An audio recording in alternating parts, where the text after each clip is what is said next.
Ahí está. Voy a ir admitiendo. ¿Parece a vos? Muy bien. Voy a compartir pantalla un minutinho para que se pueda, mientras va entrando gente.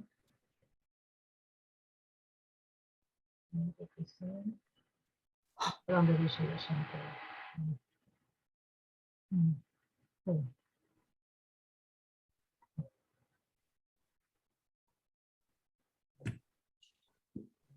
Todo, bueno, dándose.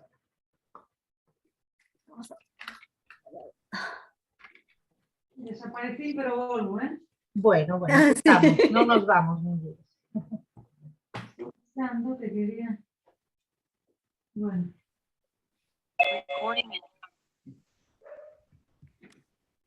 Boas tardes, benvidas. Boas tardes. Hasta encontro. Agora en 2 minutinhos daremos comezo, imos agardar un par de minutinhos máis para dar entrada a xente que pode chegar a estar na sala de espera. Xa nun minutiño comezamos.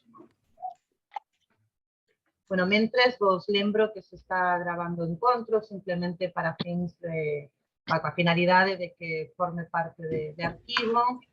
Pedimos vos poden pechar os micrófonos para que non haxa interferencias. De todos xeitos tedes o chat habilitado, se queredes ir xa usando, podedes saudar, comentar o que queirades, ainda que despois tamén haberá un momento para comentarios e preguntas tamén co micrófono.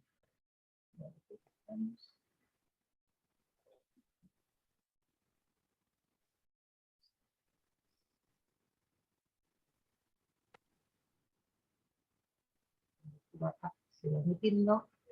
Aí arranco, un minutinho que quero usar aí. Perfecto.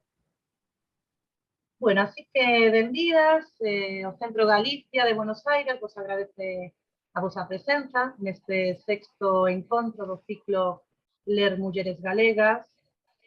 Nesta oportunidade temos a honra de contar coa presenza de Margarita Ledo Andión, con quen conversaremos sobre identidade. Margarita Ledo Andión, como puidechedes ver na publicidade, ademais de que a maioría dos que estades aquí sei que a coñecedes, ela é xornalista, escritora, cineasta e catedrática, e tamén integrante da Real Academia Galega. Recibiu importantes distincións pola súa traxectoria como o Premio da Cultura Galega e o Premio Pero Pedrallo, e a súa obra. E os seus traballos falan da identidade, do exilio, das migracións e da igualdade de xénero. Presenta e coordina este ciclo Micaela Fernández da Riva. Sen Micaela non sería posible este ciclo, traballou moitísimo e a verdade é que agradecemos, bueno, sempre agradezo 1000 veces porque a verdade é que é impresionante o seu traballo. Xa coñecedes tamén, así que fago unha breve referencia ao seu currículum. Ela é licenciada en Ciencias da Comunicación pola Universidade de Buenos Aires, investigadora e crítica especializada en arte, cultura, comunicación, TIC e xénero. Bueno, así que agradecemos vos moito a vosa presenza, agardamos que a disfrutedes moito, e voulle ceder a palabra a Micaela para que nos faga unha presentación xa máis fonda. Moitas grazas e participade no chat. Bueno, moitas gracias, Marta. Voy a pedir perdón por mi voz, estoy con un producto de resfrío, supongo, así que bueno, que me ha atacado estos días, entonces bueno, ténganme paciencia porque bueno, a veces se puede entrecortar. Bueno, primero que todo quería decir que bueno, que este siglo tampoco sería posible sin Marta. Estamos haciendo como un tándem súper poderoso, y un esfuerzo muy grande, la verdad, en conjunto, y es en conjunto, así que bueno, esto quería decirlo, que estoy muy contenta y muy orgullosa de que podamos armar este espacio, y que haya tenido, la verdad, tanto reconocimiento, porque la verdad es un espacio muy, muy interesante, y que queremos que siga su trayectoria en el tiempo. Bueno, voy a leer la presentación de Margarita, para no perderme nada. Resultaba un poco complicado resumir, hacer una síntesis del trabajo, de la trayectoria de Margarita, pero bueno, se hizo necesario para poder, para poder dar cuenta de esto en este ciclo. Bueno, llegamos al 6º encuentro del ciclo Leer Mujeres Galegas, Leer Mujeres Gallegas, con la satisfacción de haber realizado un largo recorrido, donde prácticamente no han faltado temas diversos para abordar. Hoy nos toca el tema de la identidad, tema que a su vez tiene muchas facetas. Pensar la identidad es pensar en nuestras maneras de ser y de mostrarnos al mundo. Es reflexionar acerca de lo que somos y no somos, en nuestras características propias y en las que nos diferencian del resto. La identidad siempre está atravesada por distintas identidades, aquellas que adoptamos a lo largo del tiempo, aquellas que nos constituyen o que nos constituyeron, aquellas que permanecen intactas. La identidad tiene relación con la identificación. ¿Con qué nos identificamos? Es una pregunta. Nuestra identidad tiene vinculación con nuestra cultura, con quién somos, con quiénes somos en el mundo. La identidad es una singularidad dentro de una sociedad diversa y una humanidad diversa. Pero, ¿qué es la identidad? Para responder esta pregunta, o tal vez para llegar a nuevos interrogantes, porque la identidad es siempre una búsqueda, hemos invitado a Margarita Ledo Andión. Resulta complicado, como les decía antes, resumir toda la trayectoria de Margarita, pero bueno, lo intentaremos. Margarita Ledo Andión nació el 5 de febrero de 1951 en Castro de Rey, Lugo. Margarita es periodista, escritora, ha escrito poesía, narrativa infantil y juvenil, ensayo, prácticamente ha pasado por todos los géneros escritos. Es cineasta y catedrática. Su tarea docente es fundamental porque hace cine y enseña cómo hacerlo, cómo estudiarlo. También lo investiga y teoriza. De allí algunos de sus ensayos como Del cine ojo al dogma 95, Paseo por el amor y la muerte del cinematógrafo documental, publicado por Paidós, que lo tengo acá, un libro paradigmático.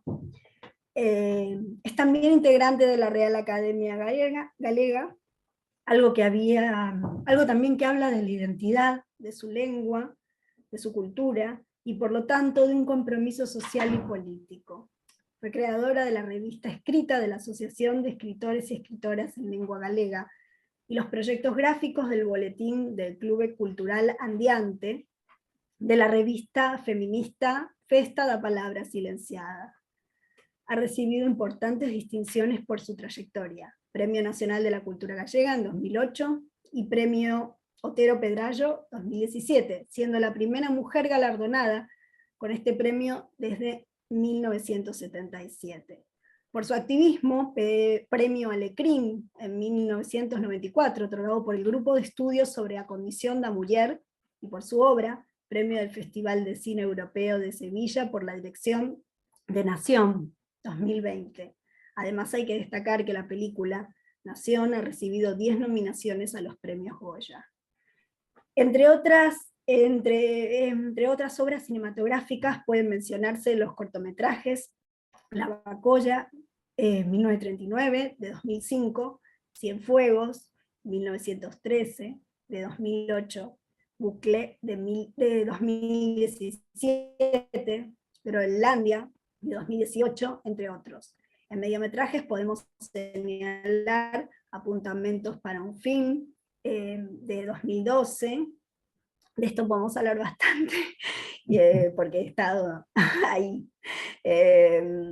Y entre sus largometrajes destacan Santa Libertade, de 2004, Liste, pronunciado Lister, 2007, A Cicatriz Branca, 2012, Nación, 2020, entre otros. Luego, y no menos importante, destaca también su labor como productora de films. Sus trabajos hablan de la identidad, del exilio, de las migraciones, las ideas republicanas y de izquierda, de la igualdad de género y también del cambio climático. Invitamos a Margarita a hablar de identidad porque las imágenes son fundamentales para hablar de esto, y ella sabe como nadie trabajar con las imágenes, los discursos y los documentos. Esta es mi presentación de Margarita, y es un lujo tenerla aquí. Decidimos con Marta, bueno, primero cederte la palabra, y después vamos a seguir con nuestro ciclo como tenemos programado, pero nos gustaría escucharte. Bueno, teño que agradecervos o convite. Para min é sempre unha emoción particular estar, aínda que seña dun modo virtual, en Buenos Aires, onde fixen a miña primeira obra de ficción e a primeira que se fai en lingua galega na diáspora, onde fixen ese documentario Apuntamentos para un filme, para retornarlle a todas as mulleres que me destedes tanto de vos, dos vosos fragmentos e da vosa experiencia de vida, dos vosos fragmentos de existencia, da vosa experiencia de vida como migrantas, e que me aprendistedes tanto, tanto, tanto do que é recuperar a fala, recuperar o corpo, recuperar a autoestima, que podíamos estar falando toda a noite. E ademais Apuntamentos para un film presentouse no Centro Galicia, no auditorio, e foi a miña última visita a Buenos Aires, e que, polo tanto, é como de novo retomar o fío da historia que me une a todas vós, que me une por moitas razóns, e agradecervos esta convocatoria. Moitísimas grazas, Margarita. Eu, perdón que me meta aí agora no medio, pero a verdade é que, como a dis, eres, bueno, estás de volta en Bos Aires, ainda que sexa virtualmente, oxalá pronto podas volver visitarnos de novo aquí en Bos Aires.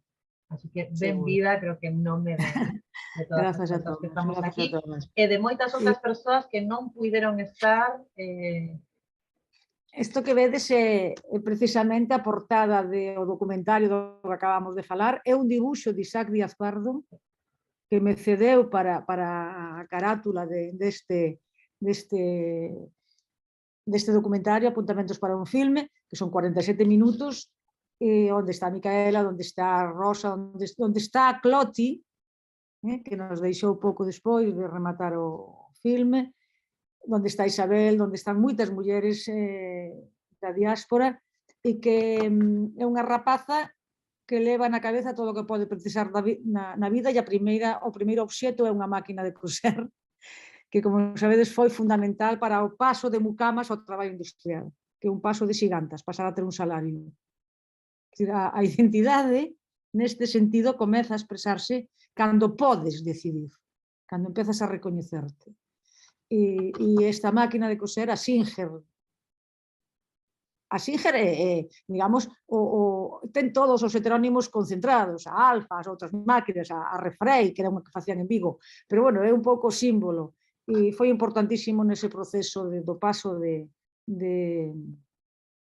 estar ao servizo e mandadas dentro e pechadas no espazo doméstico para dar un paso e ser mulleres asalariadas, sobre todo nos anos 50, cando este proceso se dá, e, polo tanto, Díaz Pardo, coa súa intuición e a súa lucidez latente sempre en todo, tiña o refrexado neste dibuixo que nos cedeu unha semana antes do seu pasamento, da súa morte. Fun a Castro, ele estaba ali, dixenlle, querería un dibuixo para Argentina, para as mulleres da Argentina, para as migrantas, e é isto que temos aquí. Bueno, non sigo porque vedes que estaríamos falando de apuntamentos, así que agora vos paso a palabra a vos e a todas para o que queirades comentar. E do que queirades que falemos, claro.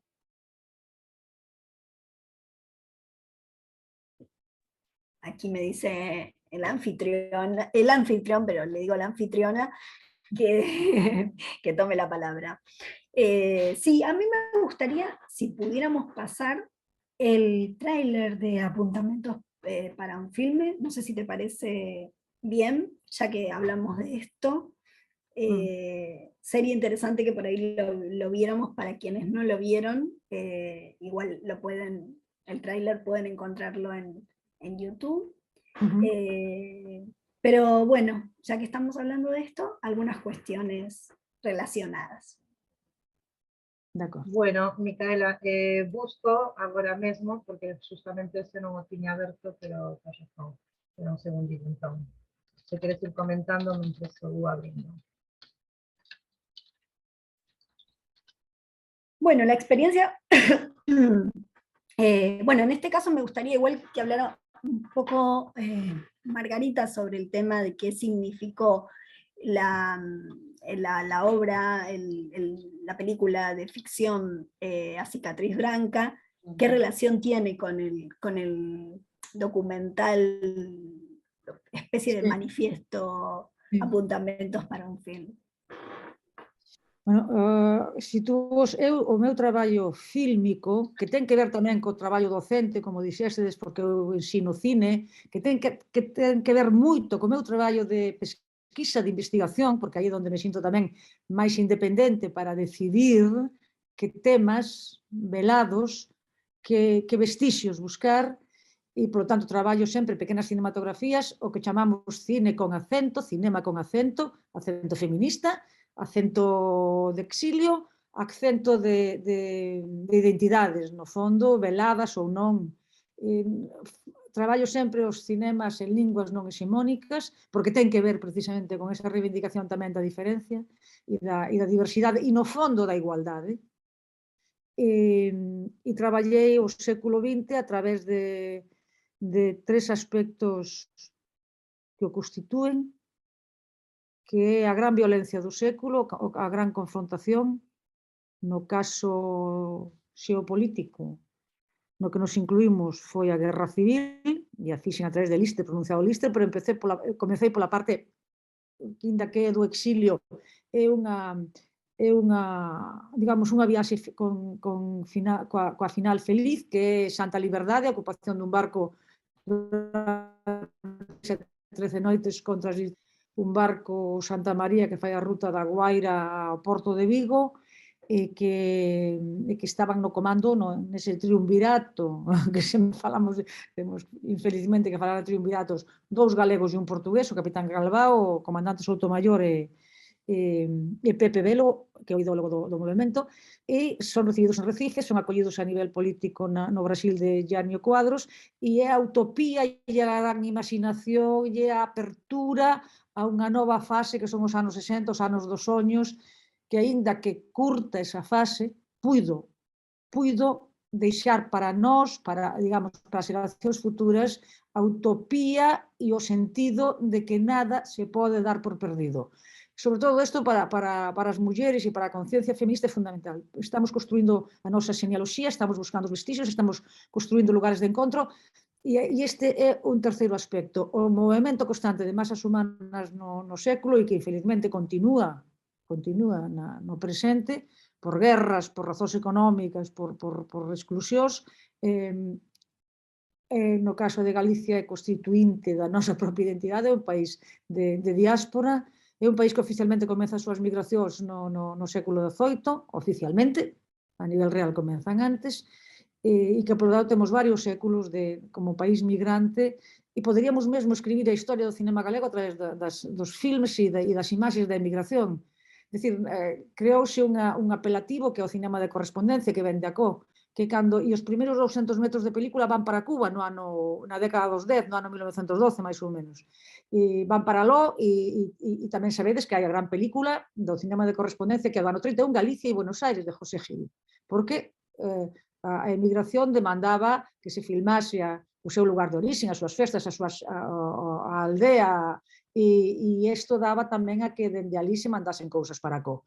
E que había, digamos, os filmadores tamén oficiales, non, prácticamente, de continuidade. que é o que eu escollo? Eu escollo digamos, o grupo social menos visível, que son o das mulleres que emigran soas, menos estudado. Só a profesora Pilar Cajiao naquele momento tiña traballado sobre as mulleres migrantes, e escollo a cidade de Buenos Aires, podía tamén ser Montevideo, sabe moi ben Micaela, porque a familia das de arriba, digamos, chegaron a Montevideo tamén como costureiras, modistas finas, se arreglan camisas, eso figura na cicatriz branca, pero a nivel relativo era máis importante a presencia de mulleres de emigración cara a Montevideo, pero no noso imaginario pesaba máis Buenos Aires, e por outras razóns tamén, que era seguramente para min máis doado, porque estaba traballando nun proxecto de investigación coa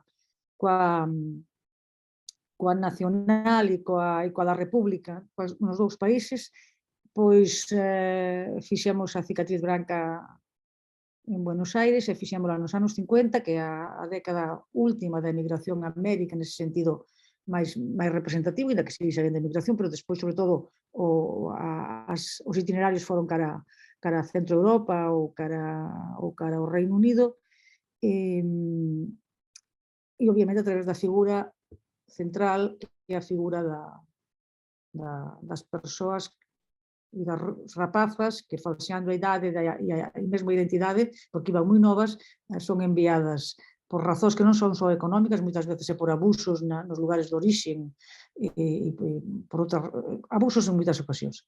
Digamos que é un modo de exclusión, e son enviadas para América tamén, recollidas en ocasións por organizacións religiosas, en outras por contactos que tiñan a palabra do traballo, ou que en outras ocasións as levaban cara a trata. As cousas son así. E iso está moi estudiado, por exemplo, en Cuba, e hai mesmo traballos académicos, e coido que falta por estudar en outros lugares significativos da diáspora.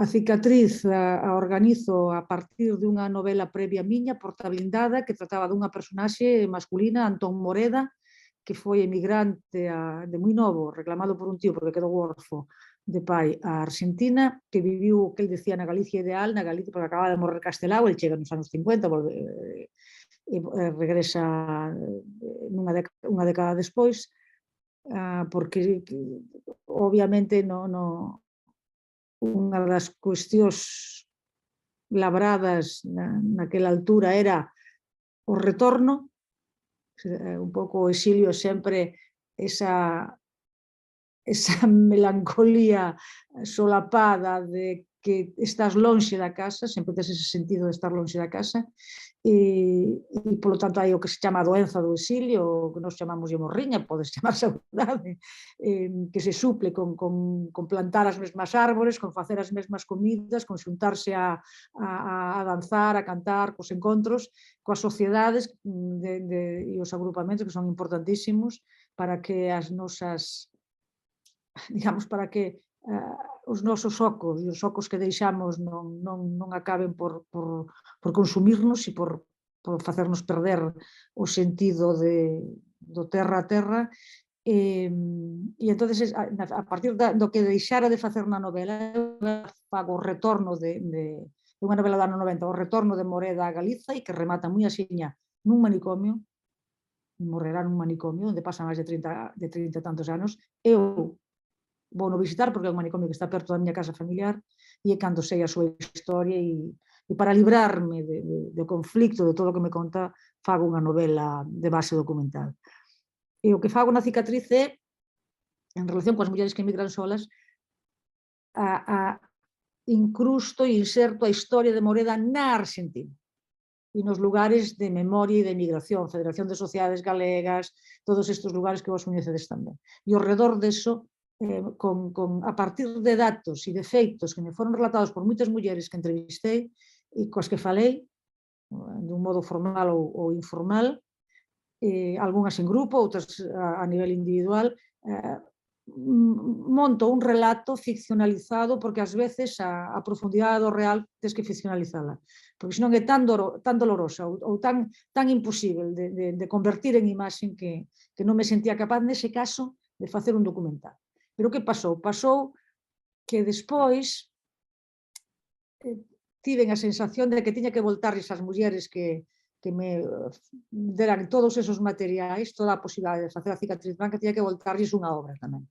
E esa obra foi Apuntamentos para un film, con fragmentos de documental, con fragmentos de arquivos, con a presencia delas, e aí está, e co debate entre elas de moitos aspectos. Lembro sempre a intervención de Micaela, por exemplo, sobre as novas migracións, a discriminación sobre os bolivianos e as bolivianas, os nenos bolivianos e bolivianas. Ela falaba tamén da súa experiencia na escola, e, polo tanto, hai sempre, no meu caso, e non digo que sexa un modelo neste sentido, pero hai sempre o engarce de uns traballos con outros, de uns films con outros, mesmo a nivel de linguaxe e de formalización dos meus filmes. Eu hibrido aspectos performáticos con aspectos de arquivo puro e tamén con diferentes tipos de arquivo, arquivos máis persoais, o que chamamos film de familia, arquivos oficiais, arquivos mediáticos. Engarzo eso e engarzo uns films con outros. Curtas, longas, documentais, film de non ficción, como foi calificado Nación, e por eso o Festival de Sevilla é o Festival de Cinema de Non Ficción, e sempre conto coas mulleres que me acompañan desde Santa Liberdade, con actrices ou persoas que fan performance para min, como a cantante Mónica de Nut, que intervén en Nación, ou como Mónica Camaño, que está en todos os meus films. Que os meus materiais van tamén como a identidade, están en proceso permanente nos filmes, non? É unha construción permanente. E, bueno, eso foi o que me levou da cicatriz a Apuntamentos para un film. E se non fixese Apuntamentos, estaría coa ferida de esa débeda. E nese momento, pois, a ferida suturou, non? Porque, bueno, hai unha ferida vencellado, unha ferida vencellada á emigración, hai unha ferida vencellada á desigualdade, hai unha ferida vencellada ao patriarcado, sobre todo ao poder. Non é unha cuestión biolóxica, é unha cuestión de poder, sempre digo nas aulas, non? Que o feminismo non ten que ver co sexo biolóxico, sino coa opción e coa toma de posición, e que, polo tanto, que me alegro de que haxa moito rapaz feminista e moita rapaza que aínda non o é, e iso tamén é doroso. Eso é como comezo, non o estou dicindo agora, é como comezo sempre a hablar, porque é o modo de sentirme e de tamén decir quen son. Porque, claro, sabedes que a identidade pode ser persoal, pode ser de grupo, pode ser... Eu traballo sempre, como veño dos estudios culturais, que vos coñecedes tamén, traballo sempre co engarce entre xénero, clase e nación. E iso está así, non? A nación é a máis abranxente, a máis comunal, e a sinecdo que pode ser a lingua, que é unha construción comunal. A lingua nunca é unha construción individual, ainda que ás veces hai construcións artificiosas e que poden dar xogo. E este é un pouco o tipo de percurso no que me inclúo, no que me sitúo e no que me levou a vos, e o que me levou a vos. Bueno, atopándonos continuamente. Queredes que pase o tráiler de Apuntamentos para un filme? Claro, estamos pendentes do tráiler. Pois aí o paso. Non me deixedes falar tanto. Non, para todo o que queiras. Agora poñoche isto para que logo fales máis todavía, obviamente. Aí vamos. Do 9 ao 12, claro, son 3 anos.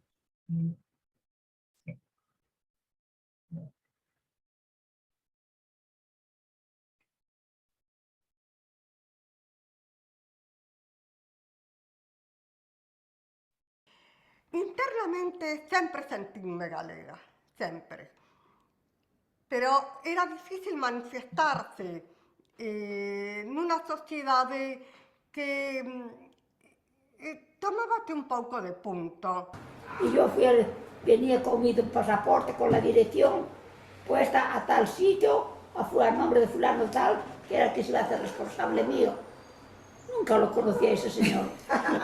Toda a vida creí que a miña casa grabada en la mente e con toda a familia íntegra. Porque cando salín para acá estaba a mamá, 26 años non volví a España, non a vin, que falleceu nese lazo, e foi algo increíble, porque antes de aquí era, la familia se moría en vida, los papás se morían en vida. Bueno, me dijo, no, Ramona, a usted le corresponde esto y esto y esto y esto, porque usted recién llega y no está acostumbrada, si no estas le pasan enseguida por encima y le van a dejar a usted que haga todo. Eu vin de Galicia sin saber que Galicia era Galicia.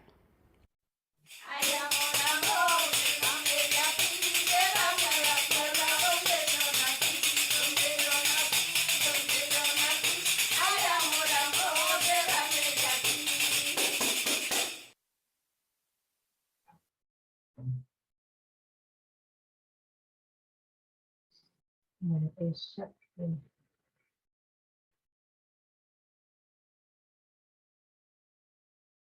Ai, Deus, escoitaba ser.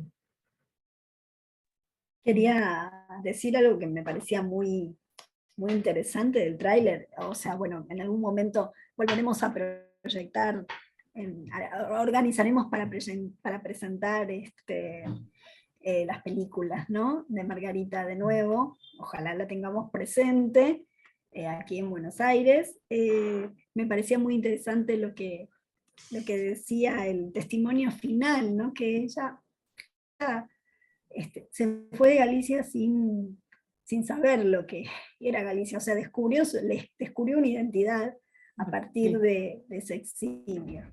Eso, sobre todo ligado a lo que decías de las identidades en proceso, de esa búsqueda de la identidad, decía yo en la presentación, pero bueno, en proceso constante, en búsqueda constante, ¿no? Me parecía muy, muy fuerte ese testimonio. Sí, e ademais nesa Isabel continuaba con unha serie de apreciacións que realmente é o que está como experiencia de vida resumindo que a nivel teórico nos di Stuart Hall cando di a identidade é o pasado pero para o futuro.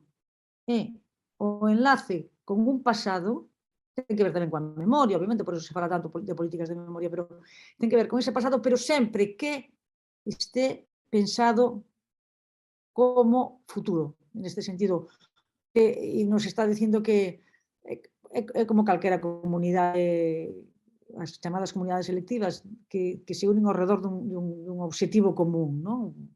Como estes encontros, como calquera dos agrupamentos que facemos. Pero nese caso, efectivamente, ele dice, veño sin saber que todo o que se nos oculta, todo o que se nos oculta é o que temos que digamos, que traer á tona, que traer á superficie e que ver como é a nosa pel, non? E o modo tamén de como nos vemos, como nos ven, como nos queremos ver. Hai cousas interesantísimas. Eu neste momento estou traballando, nada, vais a ir, mandareivolo, un texto en que traballo sobre os diarios como unha das escrituras femeninas tamén a nivel fílmico, que é un dos modos de irte configurando, non?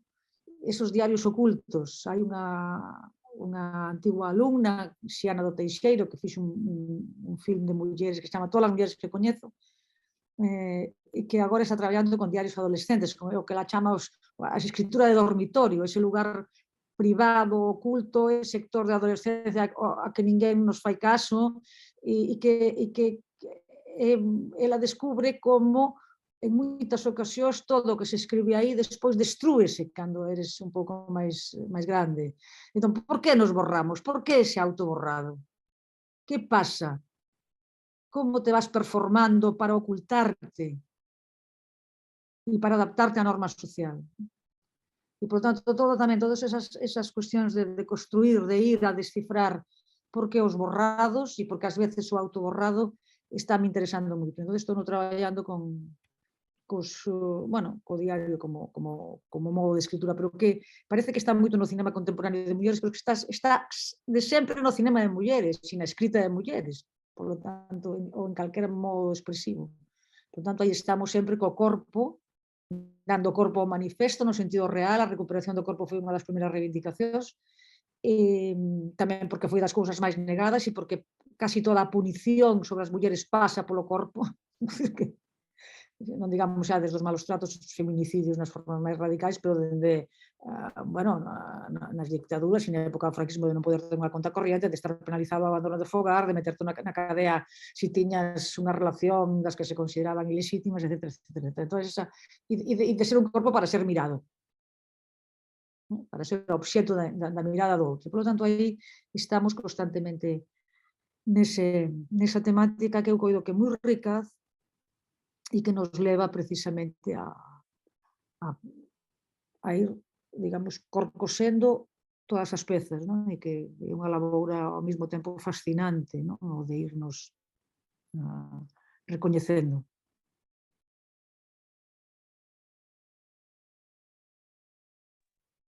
Y bueno, ¿y cómo se llega al film Nación? Más o menos ya estuviste trazando una genealogía con tus obras, Sí, pero sí. É interesante a pregunta porque claro, eu presento e sobre todo porque sabes que estas cousas cando de alguma maneira alguén lles pon un rótulo e ese rótulo funciona, pois queda. Cando no ano 17 en Documenta Madrid, no Festival de Documental de Madrid, presentan a triloxía do século cos meus filmes, que é Santa Liberdade, Lister, A cicatriz branca e algunhas pezas tamén en compañía, pero sobre todo era isto, a triloxía do século. Entón hai un momento en que nos debates sempre salía, porque sae moito eso, cando faz o film sobre ti propia, sobre a túa propia historia. E eu non me... Sí, eu decía, non era...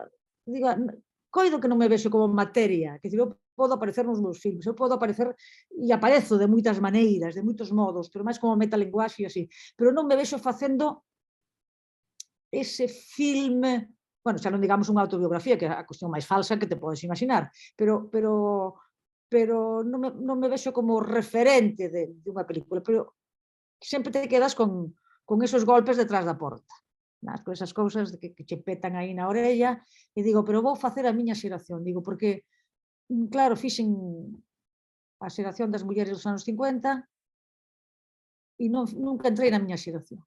E cando eu estaba entrando na universidade, as mulleres en Galicia estaban accedendo a algunhas polnas do traballo industrial e da industria moi representativa. Entón, é cando penso en buscar mulleres ligadas a esas fábricas, sabemos, son sempre o textil, a conserva, o sea, ligadas á alimentación, ligadas ao vestido, é o rol de xénero levado á industria. O mesmo que faz na casa, alimentar, vestir, e fume a industria da cerámica, dos pratos,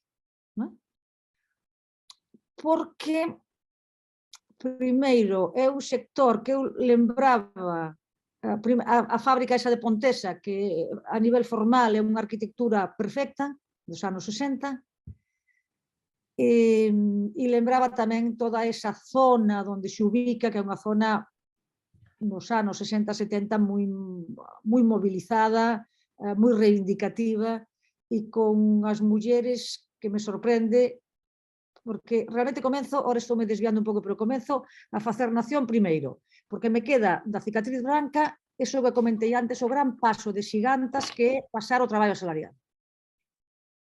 Pasar da casa á fábrica. Todo o que eso che permite, non só a posibilidade de construir a túa propia independencia, a capacidade de decisión, porque te podes pagar, como dicen as de Pontesa, o teu propio gin tonic, como que as mulleres se xuntan entre eles. O sea, comezan a reunirse, traballan xuntas, e entonces, con eso tamén, con ese golpe constante detrás da porta, fume para o traballo industrial, fume para a fábrica Pontesa, por un pequeno vídeo nunha web que vin do Concello de Pontevedra, que ten unha web que se chama Do Gris ao Violeta, a historia das mulleres na provincia de Pontevedra. E vexo unha pequena filmación dunha cooperativa que se chama Maos, coido, unha cooperativa de asuntos sociais que filmaba unhas mulleres para que explicaran, para que un pouco recordaran a súa época na Pontesa, e vexe unha delas que está liando un cigarro na súa horta e que di unha frase mirándonos para nós, as persoas que íbamos eventualmente ver eso, como estamos agora véndonos, e dicindo, non traballedes nunca gratis, por favor, a la mierda. Entón eu dixen, é esta personaxe, porque iso é o que está pasando agora. E de feito, na Acción, cada vez que se ven salas, o público máis novo quédase con esa frase. Dice, o que nos está pasando? Traballo precario, traballo que non nos pagan, sobreexplotadas, e a muller decía isto, e tiña un aspecto moi determinado que a mí me interesaba, porque era un aspecto moi andróxino, etc, etc, etc. Entón, vou a buscar. Non vos digo as peripecias, porque eso xa foi algo que, en fin. Pero, cando a encontro, non me atreví a decirlle que quería facer unha película, porque, obviamente, non era cinéfila, seguramente de mí non sabía nada, pero como estábamos nunha aldea de Pontevedra, en Allán, ocurriuseme e veu na miña xiuda Santa Liberdade, porque Santa Liberdade chegara ao Porto de Vigo, chegara no anos 61, todo o mundo lembraba eso. E digo, lembras de Santa Liberdade? Claro, como non me vou lembrar de Santa Liberdade, cando chegou o barco, as presas, os piratas. E entón eu lle dixen, pois eu fixen esa película e quería facer unha con vos, as de Pontesa. E quedouse un pouco así. Entón seguimos falando. E lle digo, que foi o primeiro que mercaches cando co salario? Bueno, entreguei a miña nai, pero xa me considerei rica. O primeiro que merquei foi un Vespino, para non ir en bicicleta, que era bastante longe a fábrica, pero despois, dice así, pero despois merquei un Dian amarelo, un Dian 6 amarelo descapotable, e de vez en cando vexo pasar aínda un por arcade, entra unha morriña, esta foi a expresión. E eu digo, oye, Esther, non é Esther, Nieves, se me axudas a facer a película da Pontesa, busco un Dian 6 amarelo para que o conduzas no filme.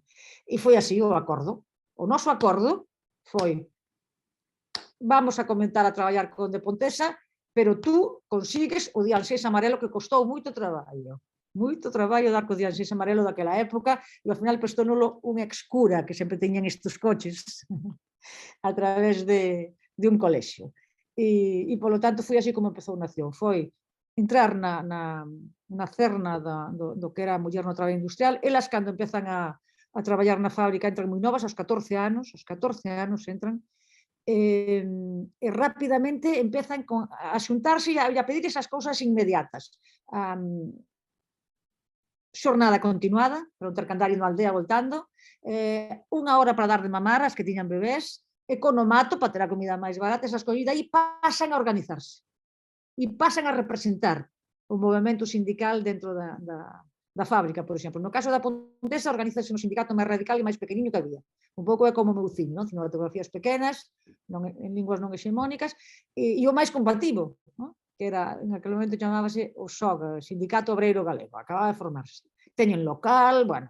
E, bueno, a fábrica, como pasa, tamén era interesante porque era moi representativa do paso do capitalismo, chamémoslle productivo, ao absolutamente especulativo e dai ao corrupto total, a corrupción absoluta.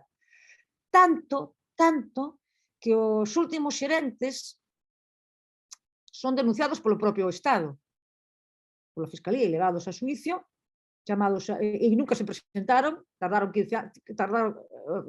tardaron como 15 anos en ser a vista, non aparecen, naide se preocupa, polo tanto, é un esfarelamento de todo o que é realmente a posibilidade de facer xustiza, e elas siguen en litixio con un dos compradores de parte dos terreos da fábrica que lles debe diñeiro.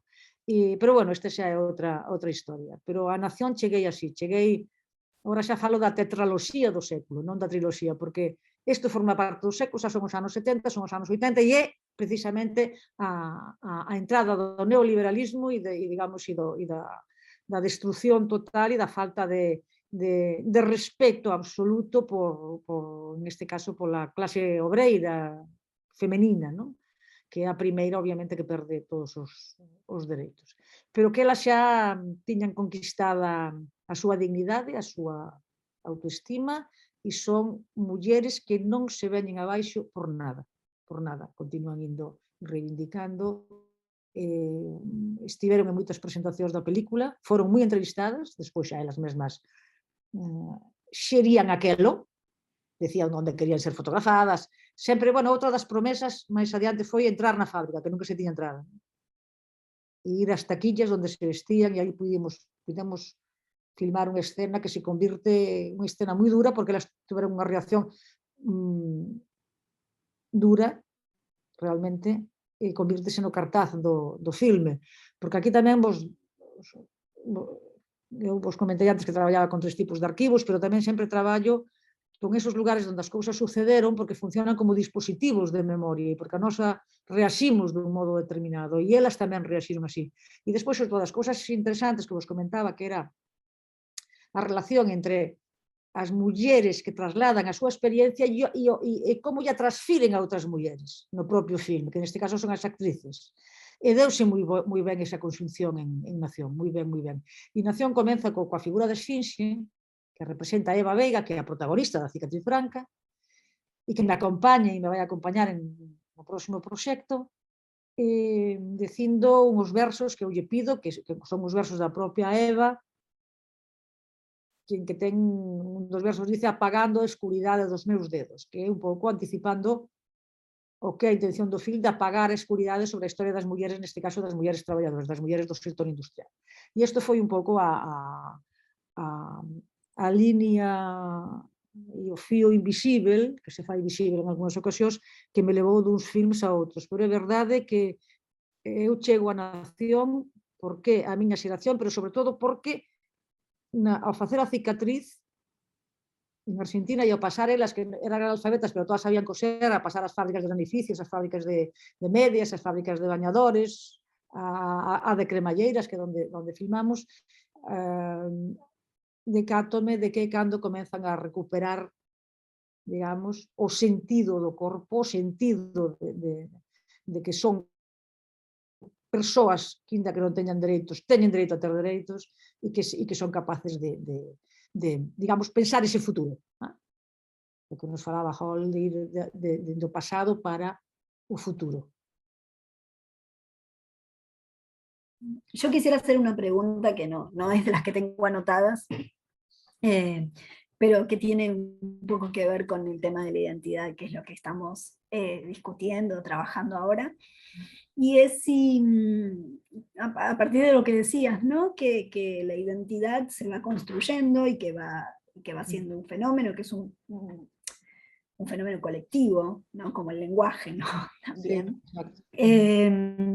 Sí, si esa identidad no está en relación con, porque por ejemplo, con la Cicatriz Branca trabajabas el tema de que, bueno, de la incursión de las mujeres a las fábricas a partir de procesos políticos, económicos como el peronismo, que abre, digamos, la puerta a que las mujeres puedan salir del espacio privado al espacio público.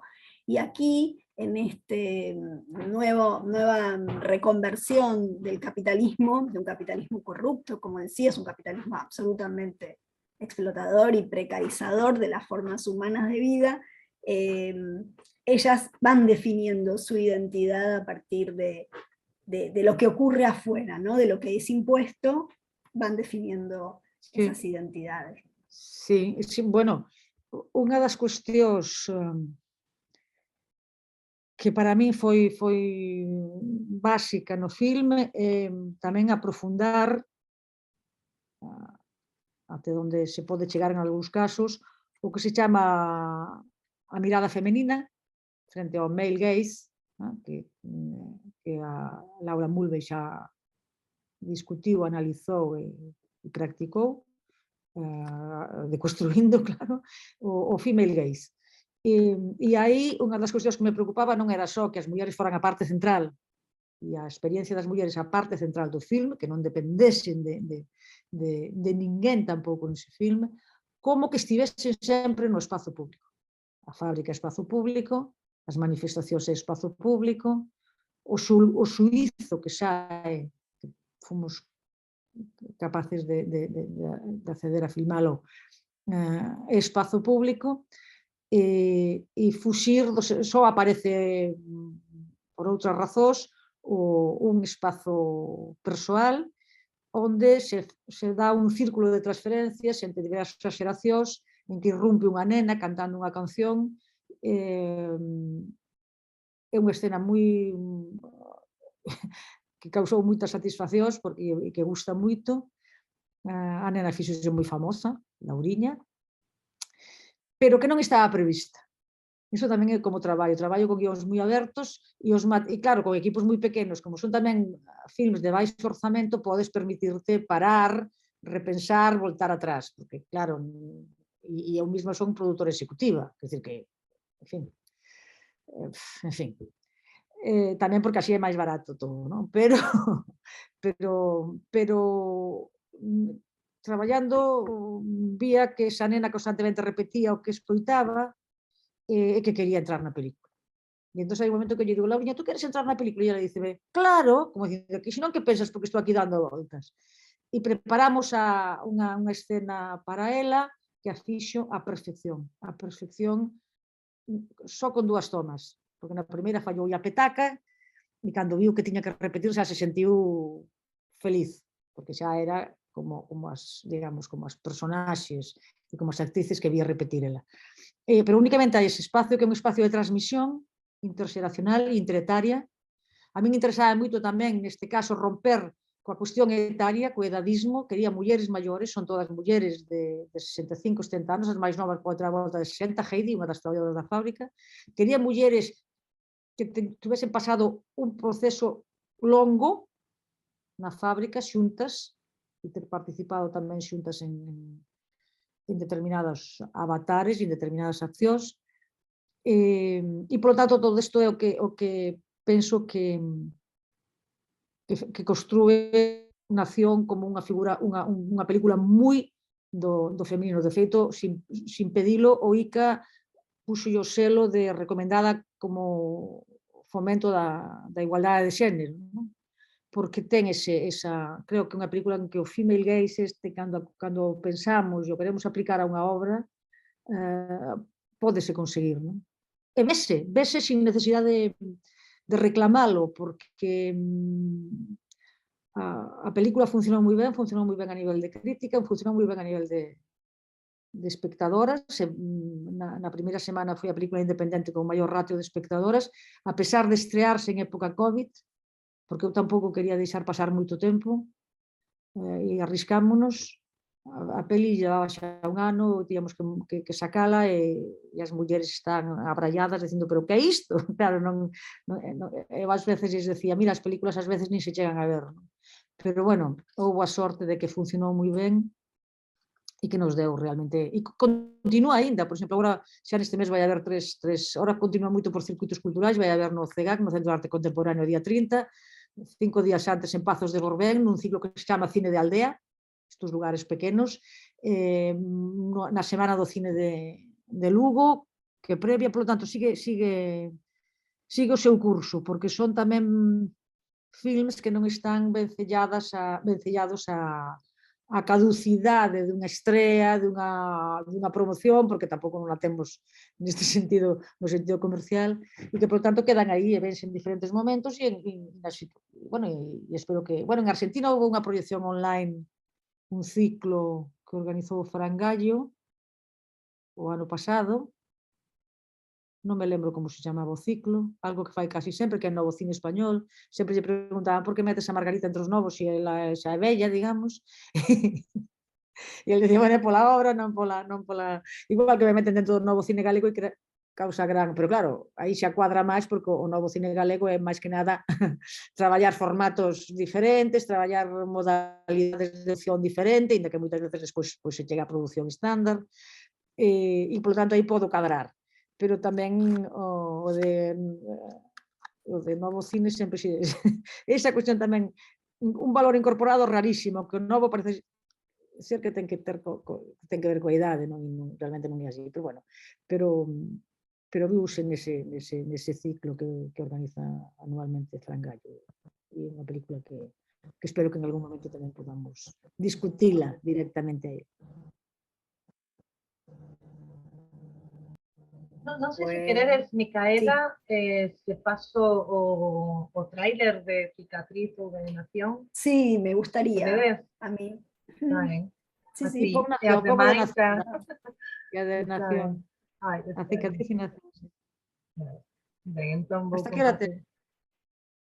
Agora que nos digas, porque claro, aquí son as vale, vale. 6:30, pero aí en Galicia son Aquí é as bastante aquí tarde. as son Así que 11:30, pero bueno, cando nos pero digan. seguido. Bueno, paso este...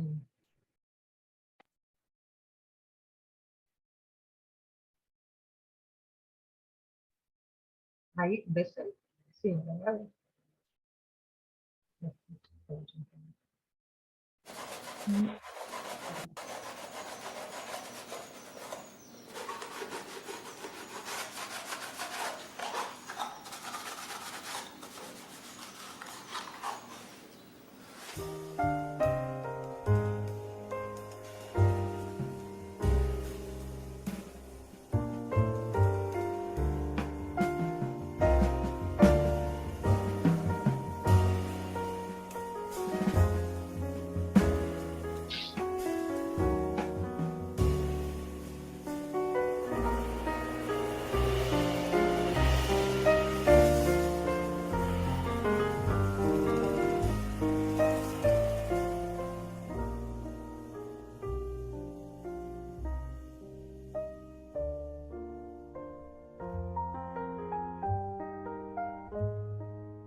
Cicatriz...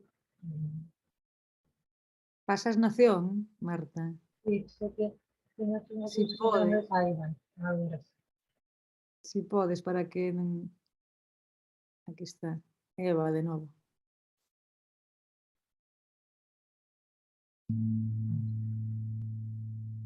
Eu entrei ali sendo moi rapaciña no ano 69, ali fixeme unha muller. Viñemos para a fábrica para escapar de cavar unha leira. Pero eu cando a fábrica empezou a deixar de pagar, eu xa nunca quixen seguir traballando. Traballar sin cobrar, iso nin falar. Que non se vos pase pola cabeza. Nunca traballedes gratis, por favor. A la mierda. Botes de fume a Policía Antidisturbios de Pontevedra desaloxada aos traballadores da factoría Pontesa pertencentes ao Grupo Álvarez.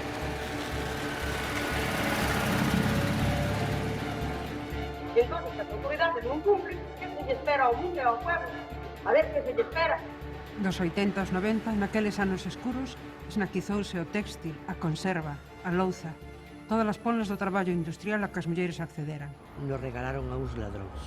Despois de tanto tempo, aínda reclamando que vos devolvan o roubado. Seguides a soñar con Pontesa? Ben moito, Curacó. Seguramente para non esquecer. A ferida segue aberta. Sobrepasar a cerca fainos nación.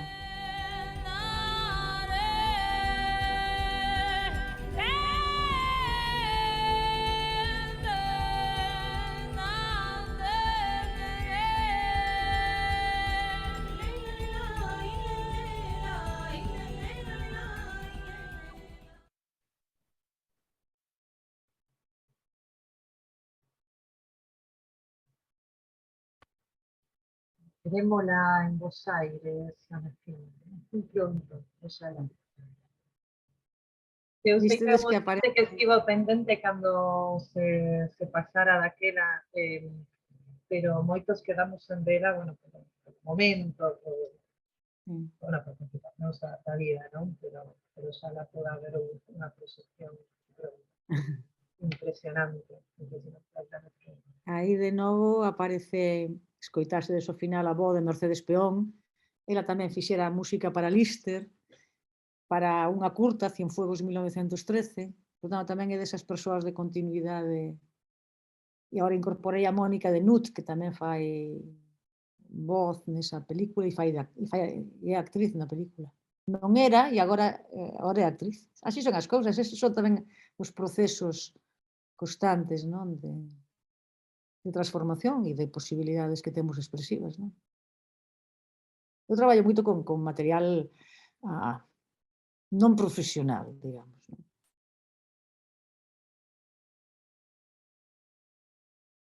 Quería decir que ahí se veían en el cruce de estas dos películas, en A Cicatriz Blanca y Nación, se veía esto que hablabas de los lugares como dispositivos de la memoria. Me parece un concepto fundamental para estudiar todo tipo de fenómeno, ¿no? Social y también para el cine. Sí, sí, no, bueno, para o cine é fundamental, para o cine que a mí me interesa, eu coido que para o cine contemporáneo, que é un cine tamén que perdeu os medos e que reúne e fai sororidade de materiais diferentes, non? E creo que é importante o respeto polos lugares onde as cousas sucederon e de como estes lugares se convirten en escenario dun filme, un material de un filme, e tamén o uso do corpo como documento. O corpo é o noso arquivo e temos que usalo tamén como ese arquivo, non? E darlle a mesma consideración que outro tipo de arquivos. Interésame moito ese tipo digamos, de fasquía e de dimensión do corpo, non? E non o tratei tanto no pequeno ensaio que fixen hai 2 anos, está publicado O corpo e a cámara, precisamente esa relación de como se filma, pero sí que a medida que vou avanzando, que vou reflectindo sobre o meu propio traballo, sobre o traballo de outras persoas, sobre todo agora, bueno, facémolo todas, non? Citámonos entre nós, buscamos as obras de mulleres, buscamos a teoría que desenvolven mulleres e estamos vendo que realmente hai estamos recuperando o alento, temos materiais en que apoiarnos, somos teóricas con mans, pensamos, facemos cousas, propomos, autocriticámonos, desfacemos o que fixemos, imos cara a lugares distintos que nunca se exploraron e eu coido que sea o que está aportando tamén a perspectiva de xénero, neste caso no cinema, non? Aínda no mundo académico, por exemplo, é terrible como está un valor incorporado e as persoas microintencionadas non saben que son machistas porque están educadas como tais e non o saben. E eu vou dentro de 2 días e teño que dicilo así, a unha bueno, quizá non debería dicilo, pero bueno, a un concurso dunha praza nunha universidade fora que é sobre xéneros cinematográficos e toda a bibliografía, todos os exemplos de películas son masculinos. Entón eu que teño que facer a lectura con toda a cautela e respetando, obviamente, o autor da proposta e dese programa, o que lle poño é contraexemplos, porque non está Johnny Guitar, porque non está Kelly Richards con First Cow ou con Mix Cutoff, que é un western descolocado, xa que falamos de xéneros, etc. Entón, isto é o que facemos, o que estamos a facer tamén as feministas no mundo do cinema, igual que facedes nas plástica, na teoría e na docencia, que é importantísimo tamén, porque no meu caso é o que estuve desenvolvendo como profesión durante décadas. E coido que esta é a liña que nos move cara ao que comentabas, Micaela, de os lugares como dispositivos de memoria, os lugares onde as cousas pasaron e tratados desde a súa propia materialidade, desde esos ecos e esos sinais ocultos que a veces teñen os lugares, que son impresionantes. Nas taquillas, coas taquillas de Pontesa, o que pasa que non podemos volver outra vez, pero só con filmar esas taquillas, as pegatinas, os comentarios grabados, como se fose un banco de xardín, os lugares onde realmente se guardaba a roupa, se guardaba a propaganda clandestina, todo eso, bueno, daría tamén un filme que sería máis tipo Marguerite Duras, ¿no? como facía ela, non? Simplemente con un cinema de plano e de sacar todas eses sinais, deixar que emerxan, que vayan emerxendo a superficie que é a pantalla, non? As que están nos cuadradiños non poden falar, non? Sí, si queredes abrir o micrófono para comentar ou preguntar, hai algunhas persoas que tamén están comentando no chat, Eu aí te quixera saúden preguntar despois algo. de moito tempo. Non tiña aberto o Sí. chat, claro, non tiña aberto o chat. Si, xa se estou vendo. Moi ben. Despois, Xa vos estou vendo aquí. Clara di para non esquecer as conserveiras de Masou, Santa Clara, por exemplo, Patricia Sí, bueno, Saúdate. Hai crítica, fíxate. Alejandra, que no mundo académico se citan os apelidos iniciais de nome, pero que imposible visibilizar ben. tamén o traballo de mulleres. E alguén que Mira, quería abrir o micrófono tamén despois. Sí, abrindo o micrófono, pero nos arquivos hai moita fábrica diferente de conserva. Están as mulleres de Odosa, da Illa de Arousa, que fixeron unha folga de fame, e esa muller que no tráiler vistedes dicindo si non se respeta o firmado, se as autoridades non respetan, que queren que fagamos nós? E ela concluye dicindo, solo nos queda poñer unha bomba, así o di na peli, non? Que é unha expresión que ás veces se corta, pero que é o que interesa é esa verdades, como puños que dice esta muller, dicindo, pero si estamos cansas de negociar e despois non cumplen. Que está pasando? Bueno, pois o que falábamos antes, a falta de respeto absoluta polas normas, aplicadas, e como se construyen as sociedades e que se chega a estos extremos de absoluta exclusión. A ver. Eu quería... Sí. Son de Buenos Aires, sí. Falo galego, estou aprendendo. Con respecto a mi traballo, eu traballo con genealogía xenética. O tema de identidade de orixen como un dereito humano é moi importante. E sei que moitas mulleres galegas, a moitas mulleres galegas le foron vulnerados esos dereitos, roubo de niños, algunos nacieron en Galicia e trasladaron a la otra punta, Andalucía. Y ¿qué pasa con eso? ¿Se está investigando? ¿Están animando a SNAIS a denunciar? Porque generalmente as que buscan primeiro son as hoxe mulleres e homes que foron nenos daquelas épocas, ¿no? Non sei se me entendieron, que intenté falar galego.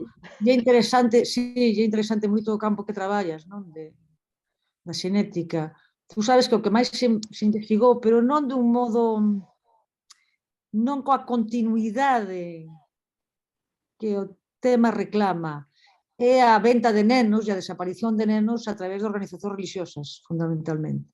Fundamentalmente en España, sí. De mulleres que eran realmente pechadas, ben porque eran solteiras e quedaban embarazadas, mulleres moi novas, que as propias familias as recluían aí, e que quedaban a mercede de organizacións ou mulleres isoladas e en situación tamén precaria que funcionaban como centros, entre aspas, de acollida e que realmente aí había o tráfico de bebés. E entón, algunhas destas mulleres, unha delas é a primeira, que é Riopano, e que desvela, e que empeza a buscar, e empezan a sair realmente moitas cuestións. Pasou moito tempo, como pasou con toda a transición española, pasou moito tempo, imagínate a memoria histórica, que a lei é de 2006. Claro. Debía de ser do ano 76, non? Pasan 30 anos, e entón, claro, xa moita xente foi desaparecendo, pero, bueno, aí continúase por iniciativas de agrupamentos, pero, bueno, quer decir que un pouco tamén o da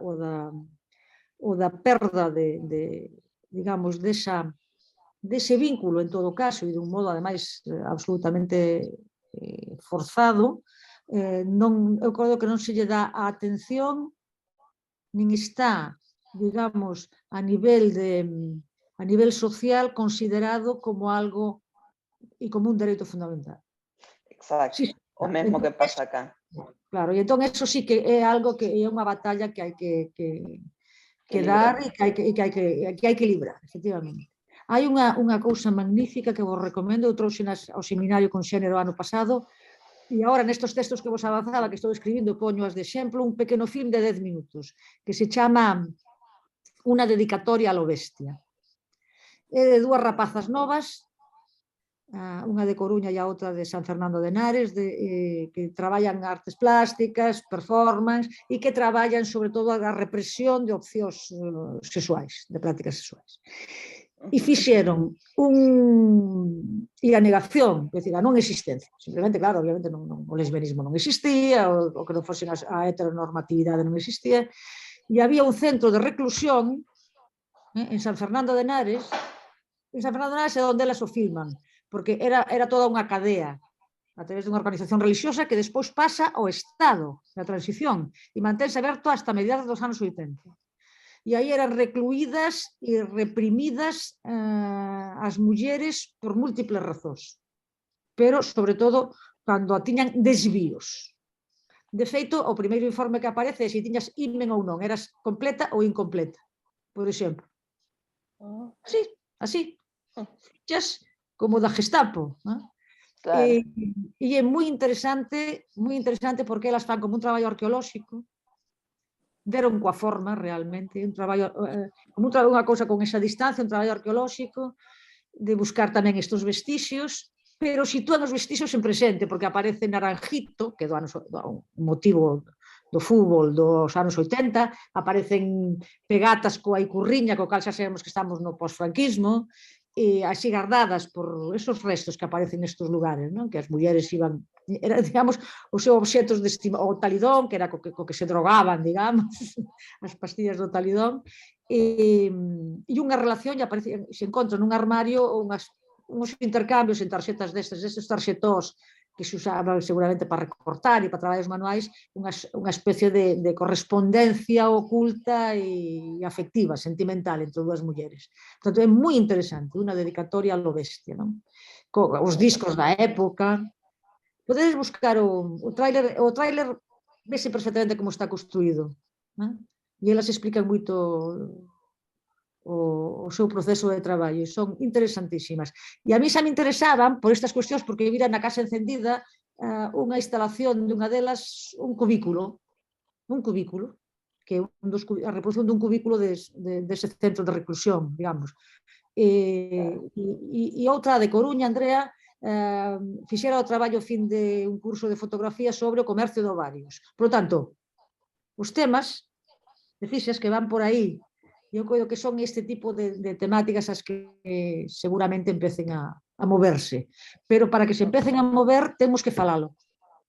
Igual que estamos falando agora, en cada encontro sacalo, e buscar as persoas, seguramente, mesmo este tipo de xeración moi nova que se move a nivel temático e a nivel de problemáticas de unha maneira moi fluida, porque está... Ademais, animar as nais que foron sometidas a esas prácticas a denunciar, porque teñen vergoña, porque a sociedade la sinalou con no dedo.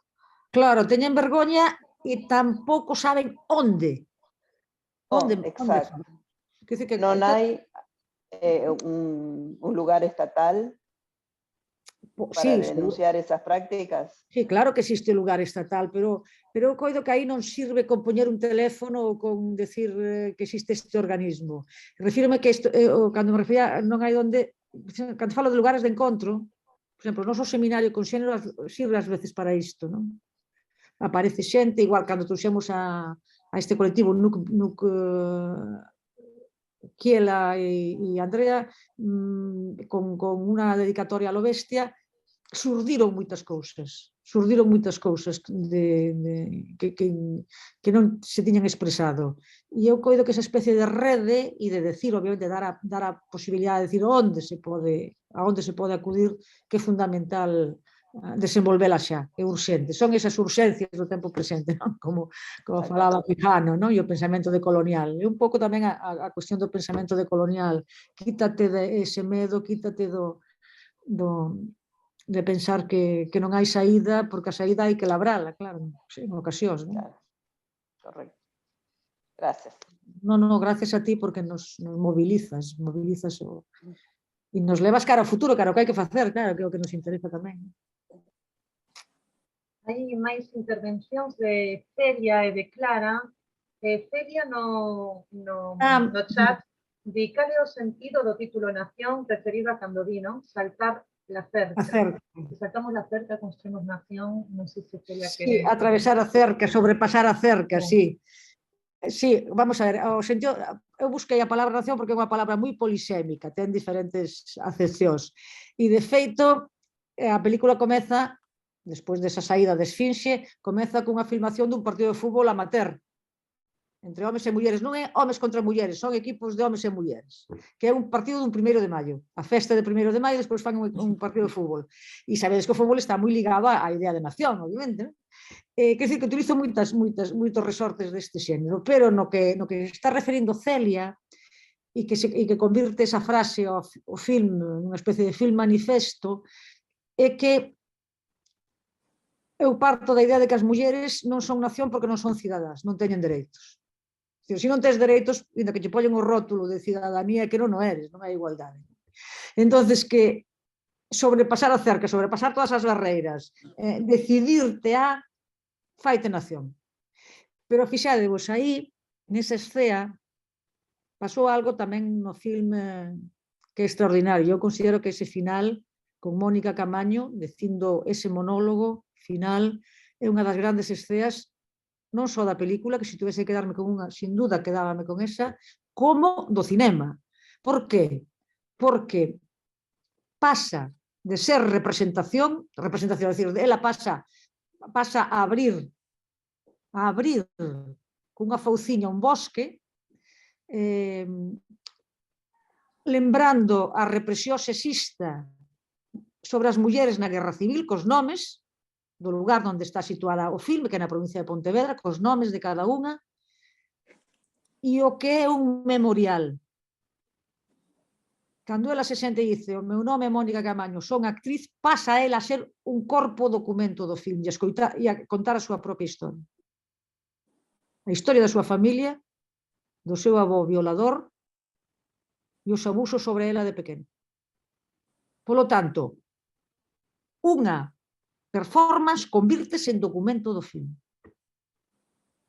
Que normalmente se dá xusto o contrario, un documento faise performativo para, pero aí ela, e fíxate, foi algo que preparamos as dúas, porque eu tiña a escena guionizada, a escena dos abusos, porque a peli é Apagando a escuridade da historia das mulleres, céntrase nas mulleres no mundo industrial, pero vai para alén.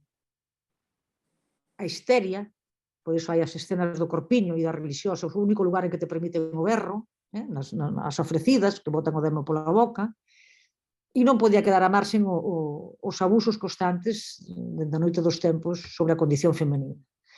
E entón eu preparo sobre feitos reais, pero obviamente traballados, preparo a escena e Mónica dime, non podo facer isto se non conto, que digo, non podo relatar o de outros, venme a decir, se non fago o meu propio relato. Entón empezamos a traballalo e eu lle dixen, sí, pero entón a parte final guionízala ti, que eu non podo entrar aí. Por iso é colaboradora no guión. E polo tanto ese final, sobrepasar a cerca fainos nación xa estaba, obviamente, porque además está sacado de un festival de poesía, pero que fixe en Groenlandia, non? Que hai unha sección que se chama Atravesar a cerca. Pero... aí é a propia Mónica quen establece o que conta, como o conta e até onde o conta. E, polo tanto, ese sobrepasar a cerca, cando ela dice sobrepasar a cerca fainos nación, en ese sentido, sobrepasamos a cerca, falamos do que compre falar, facémonos visíveis, participamos de todos os aspectos na esfera pública, dos que doen, pero tamén dos que nos fan felices e dos que temos que conquistar e dos que xa conquistamos e do que non podemos perder. E iso é sobrepasar a cerca e iso é o sentido de nos fai nación. Non sei se Celia seguiu o que acabo de decir, se quere comentar algo máis, porque sí que é un dos aspectos que aparecen en todos os debates.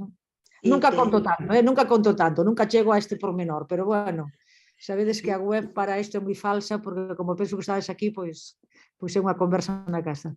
Pude escucharte y comprendí perfectamente lo que querías decir.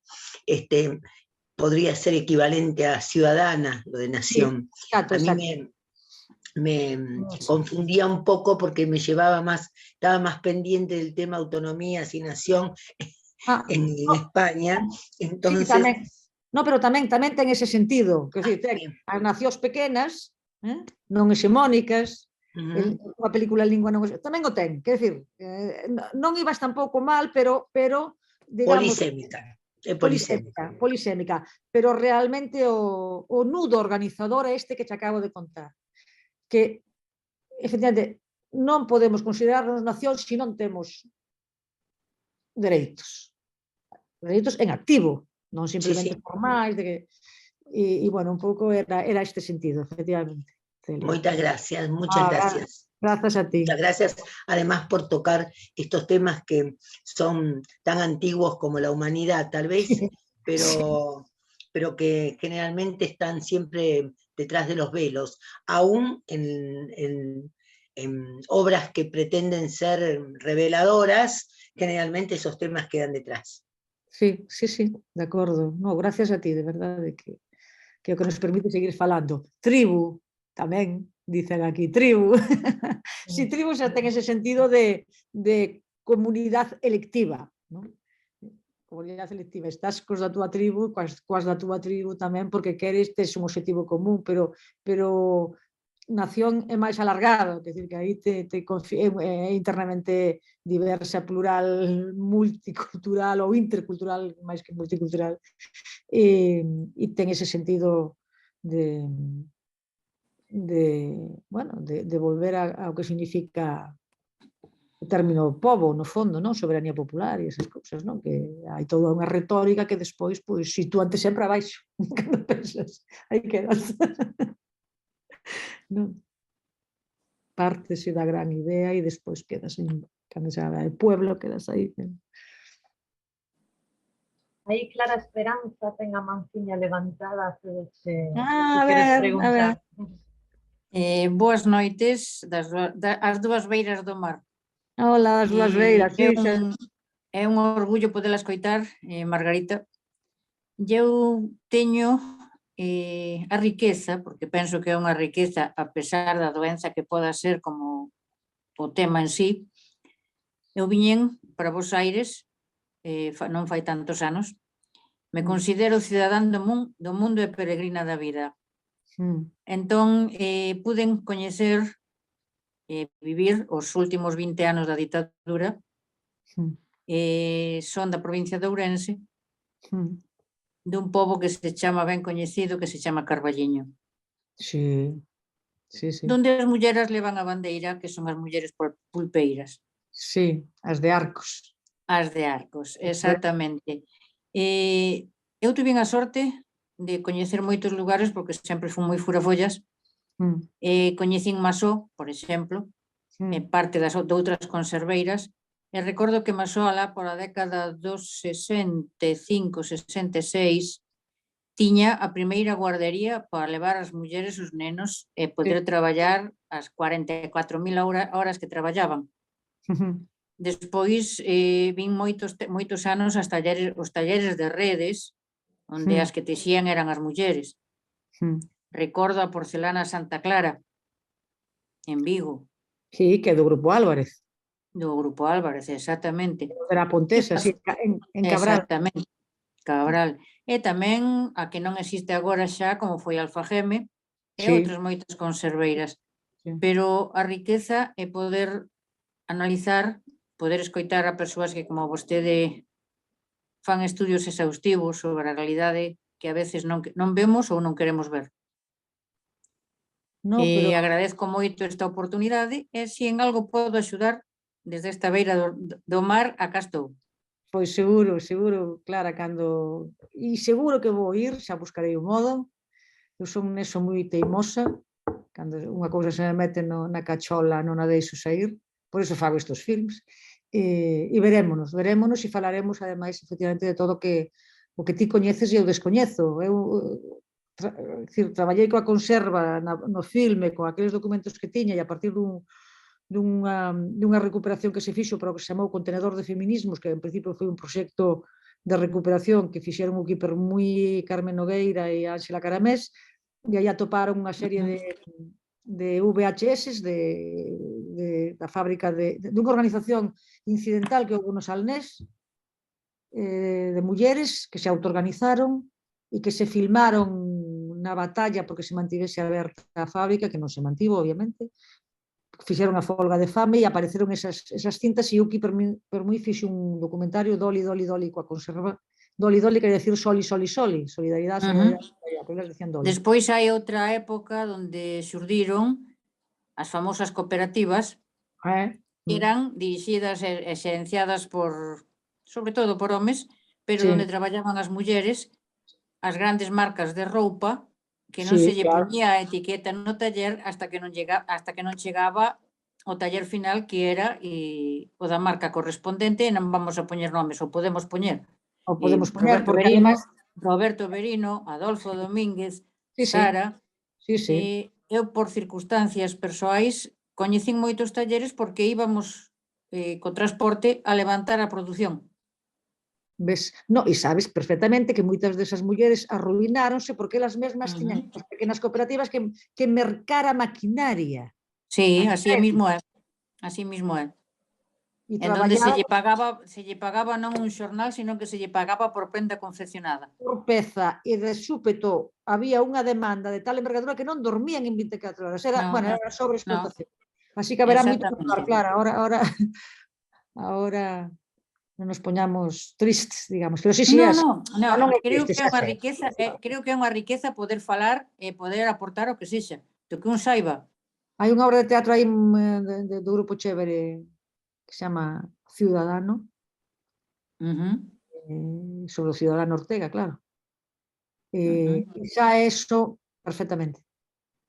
Eu recordo, por exemplo, que Adolfo Domínguez tuve a sorte de coñecelo a él e a coñecer a toda a familia que empezaron co taller dos pais que eran sastres. O pai era sastre, estaba a tenda estaba na esquina de Avenida da Habana, enfrente ao Hotel San Martín. Sí, e non sei se continúa aínda na Avenida da Habana. Bueno, xa foi a casa matriz. As camisas, que eran moi fermosas, sin etiqueta costaban 100 pesetas e con etiqueta costaban 5.000. Claro, sí, así é. Moitas grazas por deixar participar. No, que va, encantada, vamos, eso. Aí está, efectivamente, dice Micaela, o documental Fíos Fora sobre o tema de Zara tamén, hai un documentario. Sí, sobre a conserva tamén hai varios, hai traballo feito. E no ano 93 queimouse a fábrica central de Adolfo Domínguez no polígono de San Cibrao das Viñas en Ourense. E a sorte foi que, por casualidade, a irmá máis nova tiña unha copia de seguridade dos modelos de inverno. Puderon nas cooperativas recrear todo de volta e foron subvencionados pola Xunta de Galicia. Xa. Sí, é así. Me van a matar algúns, pero bueno, hai que morrer con gusto. Non te matan, é así. As cousas sábense, ademais. E hai que comentarlas, estamos aquí. Despois, se quere Marta editar e eliminar... E poñemos títulos. Non poñer ninguna censura. Pos un, como se facía antes, pos un negrón. Claro. Un negrón, sí, pos un negrón. Entre paréntesis tachado. O un pitido, como se facía antes. Pi, cando aparecía unha palabra soez. Pi. A censura era total, non? O negrón Así sobre mesmo os é. cotes e o pi sobre a palabra e sobre a frase que non correspondía. E o E dille despois, mira, pono ben porque eu non a subiei. Así. Bueno, que máis?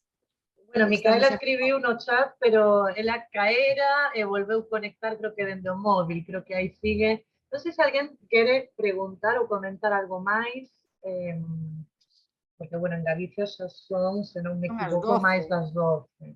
E a verdade é que moi xenerosa, Margarita, por estar con nós ata Me tan encanta. tarde, pero como ves que eres moito, é moi Bueno, interesante todo. E, bueno, eu rescato sobre todo, bueno, un montón de cousas, que non me quero enrollar para nada, pero rescato a cuestión da urxencia de todas estas temáticas que temos que seguir falando, conversando, reconstruindo memoria, e darlle visibilidade que é mellor que a través da palabra, da imaxe, non? Como faz ti, que son dúas ferramentas moi poderosas nos nosos sentidos. Así que, bueno, cedo ya palabra a si alguén quere comentar, unha última intervención para que Margarita tamén poda ir descansar. Unha última pequerrichiña, Sí, claro. A ver se Margarita está de acordo.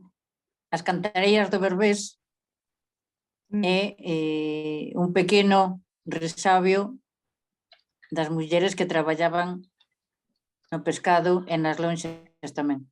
Sí, sí, sí.